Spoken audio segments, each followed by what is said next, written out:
Hi friends, நாங்க வந்து இப்போ ஒரு மேட்ச் ரிவ்யூ வந்திருக்கோம். என்ன மேட்ச்னு பாத்தீங்கன்னா கேகேஆர் vs எம்ஐ. வந்து ஈடன் கார்டன்ஸ் வந்தது. டாஸ் ஜெயிச்சு இது ஹர்திக் பாண்டியாச்சி ரஹானே வந்துட்டு பக்தா நோய் எனக்கும் வந்துருச்சு. ரஹானே வந்துட்டு பவுலிங் எடுத்தாரு. டீம் சேஞ்சஸ்ல இருந்து போயிடும் வழக்கம் போல. சொல்லுங்க, ஹர்திக் பாண்டியா வந்திருக்காரு, அதான் முக்கியமான சேஞ்ச் மும்பைல. வேற என்ன சேஞ்ச் இருந்தது? வேற அப்புறம் சூர்யா வந்திருக்காரு.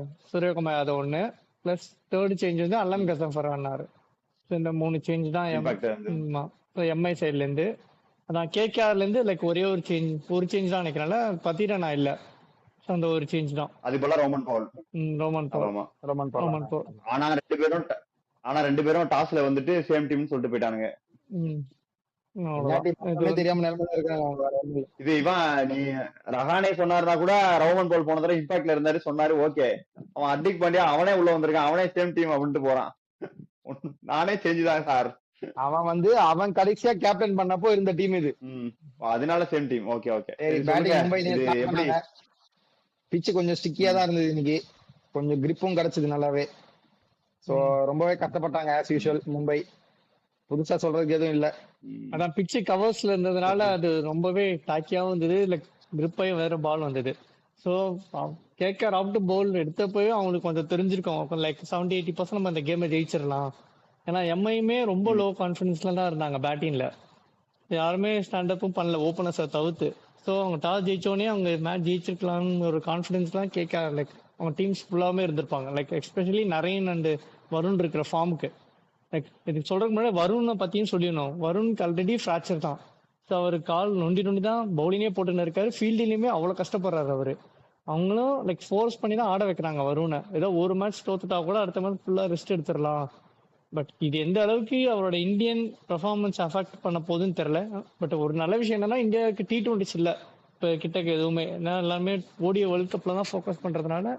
ஸோ ஓடிஐஸ் தான் வருது. ஓடிஐஸ்லயுமே அவங்க இப்போதைக்கு ஆட வைக்க மாட்டாங்க வருணை. இல்ல, வருணை வந்து ஓடிஐ பவுலராவே அவங்க இது வரைக்கும் கன்சிடர் பண்ணதே இல்லையே. ஃபுல்லாவே T20 மட்டும் தான் ஆடுறாரு அவரு. இல்ல ஏதோ சாம்பியன்ஸ் ஆஃப் அவர் தான் அவரை ஜெயிச்சோம்ல மேட்ச் ஃபுல்லா சீரீஸ். அது வந்து துபாய்னால வேற வழி நம்ம எடுத்துட்டு போனாங்க. மத்த எங்க நடந்திருந்தாலும் அவரை ஓடியில கன்சிடர் பண்ற மாதிரி தெரியல அவரை. பிளஸ் வந்து பிசிசிஐ இது அபிஷியல் ஒருத்தர்கிட்ட கேட்டதுக்கு நாங்க வந்து பிரான்சைஸ் கிட்ட கொடுத்துட்டோம், அவங்க தான் மேனேஜ் பண்ணிக்கணும் இன்ஜுரி எல்லாம் அப்படின்னு சொல்லி பேசியிருந்தாரு ஒருத்தர். அவர் பேர் எனக்கு தெரியல, ஆனா நான் இதுல பார்த்தேன், சும்மா பாத்துட்டு இருந்தப்போ பார்த்தேன். வருணோட இன்ஜுரியோட ஆட வைக்கிறாங்கன்ற மாதிரி கேட்டதுக்கு அது அந்த பிரான்சைசி அண்ட் பிளேயர் டிசிஷனும் தான். நீங்க மேனேஜ் பண்ண முடியுமான்னு பிளேயரை கேட்காம நீ ஆடியே ஆகணும் யாரும் சொல்ல போறது இல்ல. அவர் இந்த பிளேயர்கிட்டயும் கன்சர்ன் பண்ணிருப்பாங்க. பட் என்னன்னா இதுக்கப்புறம் இந்தியாவுக்கு பெரிய இது இல்லைன்றதுனால அது ப்ராப்ளமா தெரியல. அது வருண் வானான்னு சொன்னா ஆட வைக்க போறது இல்ல, அது யாரும் இது பண்ண மாட்டாங்க. அவங்க டீமுக்கு பிளே ஆஃப் சான்ஸ் இருக்கு.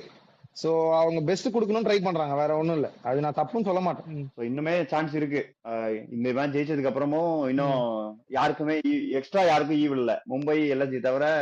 ஆக்சுவலி இன்னைக்கு கொல்கத்தா தோத்துந்தா அவங்களுக்கு ஈவ் வந்திருக்கும். பட் அவங்க ஜெயிச்சதுனால இன்னுமே எல்லா டீமும் இருக்கு. டிசி, கேகேஆர், பஞ்சாப், சென்னை, அப்புறம் ஆர்ஆர், 5 டீம் சண்டை போட்டுருக்காங்க அந்த 4வது இடத்துக்கு. நம்ம வந்து ஸ்டார்டிங்லேயே ப்ரெடிக்ட் பண்ண மாதிரி தான் நிறைய பேர் சண்டை போடுவாங்க இந்த தடவை அப்படின்ற மாதிரி பேசிட்டு இருந்தோம். அது மாதிரி ரொம்ப நாள் சண்டை போட்டுட்டே இருக்காங்க, சண்டை போடுறாங்க.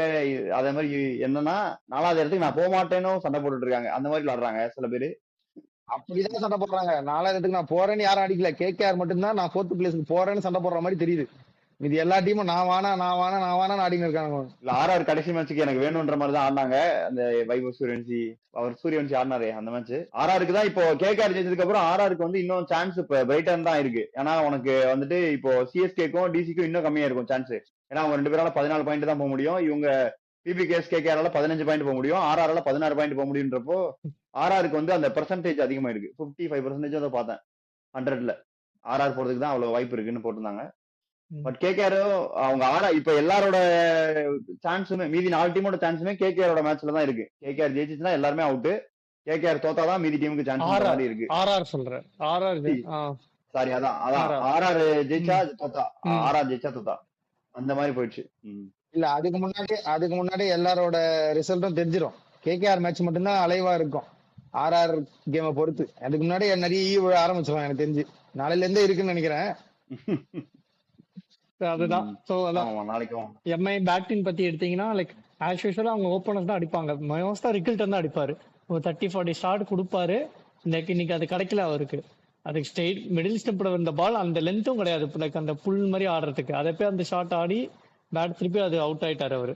ஸோ அதுக்கப்புறமே லைக் இல்ல அவர் வந்து ம் இந்த சீசன் ஃபுல்லாவே நிறையவே இப்படிதான் அவுட் இருக்காரு. ஆமா ஆமா டாஸ்ல உனக்கு அந்த புல்லாட போய் டபேஜ் ம் ஆகி அதுக்குதான் அவரை உட்காரவே வச்சாங்க.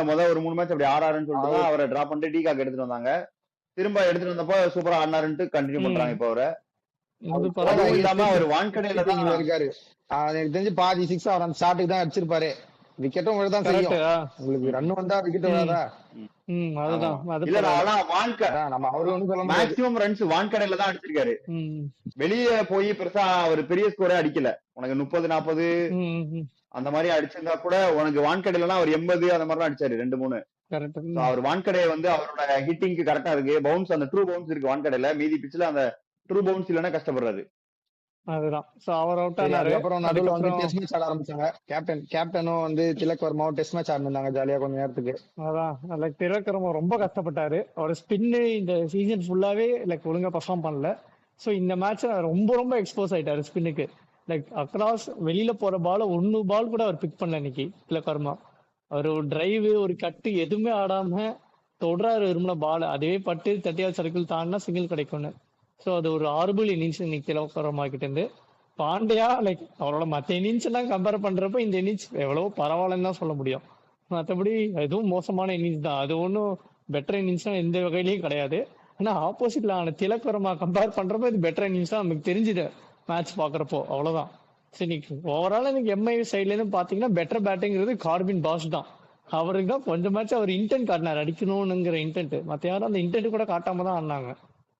ஜாக்ஸ் இல்ல ஸ்கை வந்து இன்டென்ட் காட்டினாரு. உனக்கு ஸ்ட்ரைட் டிரைவ்ல ஒரு 4 அவர் அப்புறம் பின்னாடி ஃபைனல் லெக்ல அடிக்கிற மாதிரி ஒரு 4ன்னு ஆரம்பிச்சாரு. அப்படியே ஆரம்பிச்ச வேகத்திலே இன்சைட் எட்ஜ்ல போல்ட் ஆயிடுச்சு.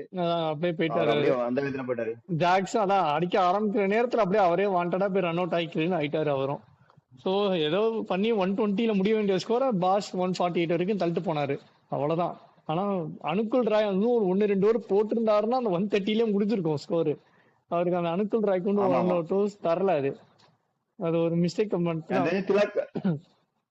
திலக் வர்மா போனதுக்கு அப்புறம் திலக் வர்மா இருக்கிற வரைக்கும் கூட நீ லெஃப்ட் ஹேண்ட் பேட்ஸ்மேன் இருக்காருன்னு கொடுக்காம இருந்துக்கலாம். ஓகே திலக் வர்மா போனதுக்கு அப்புறம் Hardik Pandya, Will Jacks, Corbin Bosch, Deepak Chahar 4 பேர் வரிசையா வராங்க ரைட் ஹேண்ட் பேட்ஸ்மேனா. அப்போ ஒரு ஓவர் கொடுத்து தள்ளிருக்கலாம் அவரு. அப்ப தள்ளி இருந்தாருன்னா உனக்கு கடைசியில இவரு கார்த்திக் தியாகி அடி வாங்கின மாதிரி கொஞ்சம் அந்த ஒரு ஓவர் கட்டு இதுக்கு இது பண்ணிருக்கலாம், மாத்திருக்கலாம். அது ஒண்ணுதான். மத்தபடி கேகேஆர் பவுலர்ஸ்ல யாருமே ஆனா கார்த்திக் தாகியோட லாஸ்ட் ஒரு தவிர்த்து மத்த வேற யாருமே லைக் இன்னைக்கு பேடா போடல. எல்லாருமே பிளான் பண்ணிட்டு வந்தாங்க, அதை அப்படியே எக்ஸிக்யூட் பண்ணிட்டு போயிட்டாங்க. லைக் எம்ஏ பேட்டர்ஸ்மே கவுண்டர் அட்டாக் எதுவுமே பண்ணல. கவுண்டர் அட்டாக் பண்ணாதான் அவங்களோட பிளான்ஸ் ஆச்சு சொதப்போம். கேகேஆர் பவுலர்ஸோட பிளான்ஸ் எதுவுமே கவுண்டர் அட்டாக்கே பண்ணதுனால அவங்க சைலண்டா வந்து எக்ஸிக்யூட் பண்ணிட்டு போயிட்டாங்க. ஸோ இதான் ஃபர்ஸ்ட் இன்னிங்ஸ்.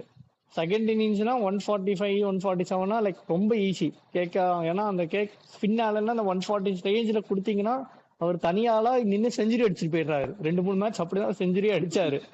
இன்னைக்கு அதே மாதிரி ஸ்டார்ட் பண்ணாரு அவரு. ஆனா அதேதான் லைக் எப்படி சூரியகுமார் யாதவ் லைக் அந்த மாதிரி அவுட் ஆனாரோ அதே மாதிரிதான் இவரும் அதே இன்சைட் பண்ணி பிளே டவுன் ஆயிட்டாரு ஸ்டெம்ப்ல. அதுக்கப்புறம் வந்து உனக்கு ரஹானேவும் மனிஷ் பாண்டேவும் ஓரளவுக்கு டீசென்டான இன்னிங்ஸ் ஆனாங்க. மனிஷ் பாண்டே வந்து ரொம்ப நாளைக்கு அப்புறம் அவருக்கு பேட்டிங் வந்திருக்கு. அவர் ஆக்சுவலா ரமன்தீப் நீ சொல்லிட்டே இருந்தேன்னு சொல்லிட்டு ரமன்தீப் போல கொண்டு வந்தாங்க. அதுவுமே இன்னைக்கு ஏன் பேட்டிங் வந்தது, ரகுவன்சிக்கு இன்ஜுரி ஆனதுனால அவருக்கு பேட்டிங் வந்தது. அங்க ரகுவன்சி தான் ஆடி இருப்பாரு. அவர் ரொம்ப நல்ல பிளேயரா சொல்ல மாட்டான் அவரு. ஆனா சென்சிபிளான பிளேயர் மனிஷ் பாண்டே. ரமன்தீப் ஆடுறதுக்கு இவர் ஆடலாம் தாராளமா. சென்சிபிளா மேட்ச் சிச்சுவேஷனை புரிஞ்சுக்கிட்டு அவேர்னஸோட ஆடுவாரு மனிஷ் பாண்டே. இன்னைக்கு ஆனாரு 45 ரன். இன்னைக்கு தேவை அதுதான். இன்னைக்கு உனக்கு தேவை அதுதான். ரகானேவோட ஒரு பார்ட்னர்ஷிப், ரவுமன் பவுலோட ஒரு பார்ட்னர்ஷிப், மேட்ச் முடிஞ்சு போச்சு. ரவுமன் பவுல் ஆனா இன்னைக்கு சூப்பரா ஆடினாரு. நம்ம ஸ்பின்னுக்கு அவர் காலியாயிருவாருன்னு நினைச்சோம். ஆனா ஸ்பின்னை பொறுமையா பார்த்து உருட்டிட்டு ரன்னே அதிகமா தேவையில்லைன்றதுனால பார்த்து உருட்டி அப்படியே 40 ரன் அடிச்சாரு அவருமே. அவ்வளவுதான். 145க்குனா இதெல்லாம் ஒன்னும் பண்ணிருக்க முடியாது. அவ்வளவுதான். ஃபீல்டிங் ஆனா படு மட்டும் அன்னைக்கு அவ்வளவுதான். மத்தபடி வேற எதுவும் இந்த மேட்ச பத்தி பெருசா பேசுறது இல்ல. நாம ஒரு கேட்ச் ஒண்ணு சூப்பரா தீபக் சகரும் ராபின் மின்ஸும் சேர்ந்து சூப்பரா விட்டாங்க. அது ஒரு ஜோடி ஒண்ணு. அப்புறம் இன்னொரு சைடு ஸ்லிப்ல கார்வின் பாஷ் ஒண்ணு சூப்பரா பண்ணாரு. அது ஸ்லிப்ல கூட உனக்கு அது வந்து நல்லா கட் பண்ணதுல வேகமா போயிருக்கும், டக்குன்னு ரியாக்ட் பண்ண முடியாதுன்னு வச்சுக்க. அது வந்து புடிச்சிருக்கணும் அந்த கேட்ச. 2 பேரும் வேடிக்கை பார்த்து விட்டாங்க. அதோட கேகேஆர் ஃபீல்டிங்ல ஒண்ணு பண்ணாங்களே, போய் வருண் சக்கரவர்த்தி ஏற்கனவே நோண்டிட்டு இருக்காரு, அவரை போய் கீப்பர் வந்து பவுலர் இந்த தாண்டி போய் கேட்ச் பிடிக்கிறான்னு போறாரு. எங்க நடக்கும் இதெல்லாம் தெரியல. அதான் அந்த மிட் ஆன் கிட்ட அதுதான் போகுது. injury ஆயிடுச்சு அவருக்கு. அதான் மிட் ஆஃப் கிட்ட போகுது. ரகுவன்சி போய் ஸ்பியர் போடுறாரு வருண் சக்கரவர்த்திக்கு. அதான் ஏற்கனவே அவர் எந்திரிச்சு ஏற்கனவே நொண்டிட்டு இருக்கா, ஏன்டா இடிக்கிற அந்த மாதிரி கேட்டுட்டு இருந்தாரு. கேட்ச் விட்டது கூட அவர் கவலைப்படல பெருசா. சரி அவ்வளவுதான் இந்த மேட்ச், அவ்வளவுதான் இந்த மேட்ச் பெருசா ஒன்னும் இல்ல பேசுறதுக்கு. கேகேஆர் ஜெயிச்சு இன்னும் எல்லா டீமையும் கண்டென்ஷன்ல வச்சிருக்காங்க. பிளஸ் ப்ரெடிக்ஷன்ல வந்து நான் சொன்ன மாதிரி ரஹானே அடிச்சாரா இல்லையா? அதுதான் லைக் சொல்ற மாதிரி லைக் சூரியகுமார் கேப்டன்ஸ்ல ஜெயிச்சோம், பும்ரா கேப்டன்ஸ்ல ஜெயிச்சோம், தலைவர் வந்தாரு. ரகன் அடிச்சாரு சொல்லியாது. நான் என்ன சொன்னேன், அவர் அடிச்சு கொஞ்சம் பார்ட்னர்ஷிப் இது பண்ணாலும் இல்லையா, உனக்கு வந்து பவர் பிளேல 6 ஓவர் 50 ரன் வந்ததுதான் முக்கியமான காரணம். அவர் ஒரு ரன் வந்து ரஹானே இன்னைக்கு ரன் சார் நான் சொன்னேன் இல்லையா சொல்லுவ போல. அது ஒரு ரன் அடிச்சுதான் சொல்லிருக்க மாட்டேன்னா, உனக்கு 6 ஓவர் 50 ரன் உனக்கு பின்னால சீக்கிரம் அவுட் ஆனதுக்கு அப்புறம் வந்திருக்குல்ல, முதல் ஓவர் அவுட் ஆனதுக்கு அப்புறம் ரஹானே பார்ட்னர்ஷிப் முக்கியமான ஒரு பார்ட்னர்ஷிப் தானே. இந்த மேட்சோட கண்டென்ஷனுக்கு நமக்கு தேவை ரஹானே அடிச்சது ரன்னு தான், அது போதும் நமக்கு. ஸோ அதுதான். ஸோ ப்ராபப்ளி இந்த கம்மிங் சண்டே லைக் எம்ஐயோட கடைசி மேட்ச் இருக்கு. லைக் நான் என்ன எதிர்பார்க்கறேன்னா, இது வந்து கடைசி ஹர்திக் பாண்டியா கேப்டன்ஸ்ல நடக்கிற மேட்சா இருக்கணும், அவ்வளவுதான். அவருக்கு எம்ஐல இருக்காரு இல்ல அதெல்லாம் ஒரு தனிப்பட்ட விஷயம். அவர் பிளேயரா ஆடினா நாங்க தாராளமா எடுத்துக்கிறோம். பட் கேப்டன்சி அவருக்கு வேண்டாம். பும்ராவே தாராளமா பண்ணட்டும், பிரச்சனையே இல்லை. ஸோ இது ஒண்ணுதான். இல்ல இன்னைக்கு அவர் பண்ண கேப்டன்சி ஏறது என்னன்னா, 10 ஓவர் வரைக்கும் ரகு சர்மா கிட்ட கொடுக்கவே இல்லை பால். ஆமா. என்னன்னா கண்டா பண்ணா திரும்பிக்கிட்டு இருக்கு, கண்ணா பின்னான்னு திரும்பிக்கிட்டு இருக்கு. 10 ஓவர் வரைக்கும் ரகு சர்மா கிட்ட பால் கொடுக்கல. ஆனா அவர் அந்த மாதிரி பண்ணதுக்கு ஏற்ற மாதிரி ரகு சர்மா வந்து ரன்னு கொடுத்தாரு. உனக்கு ஒயிட்ல வித்து கொடுத்து கொஞ்சம் ரன்னு போச்சு அவர் ஓவர்ல. பட் ஆனா போட்ட ஸ்டெம்ஸ் லைன்ல போட்டதெல்லாம் நல்லா போட்டாரு. அது லென்த் நல்லா போட்டாரு, அவ்வளவுதான். அல்லங்க இந்த பிச்சில போய் ஃபுல் டாஸ் யாக்கர்னு சுருக்கிட்டு இருந்தாரு.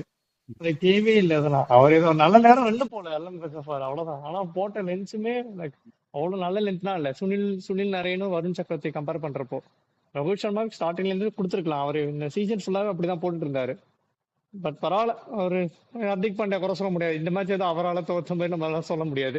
ஆனா இன்னொரு முக்கியமான அட்வான்டேஜ் கேகேஆருக்கு என்ன இருக்குன்னா, அவங்க மட்டும்தான் இன்னும் ஹோம் கேம் ஆடுறாங்க குவாலிபிகேஷன் கண்டென்ஷன்ல இருக்கிறது. மீதி எல்லா டீமுமே அவே கேம் தான் ஆடுறாங்க. பிபிகேஎஸ் வந்து லக்னோல போய் ஆடுறாங்க, சென்னை வந்துட்டு அகமதாபாத்ல போய் ஆடுறாங்க, ஆர்ஆர் வந்துட்டு வான்கடையில வந்து ஆட போறாங்க.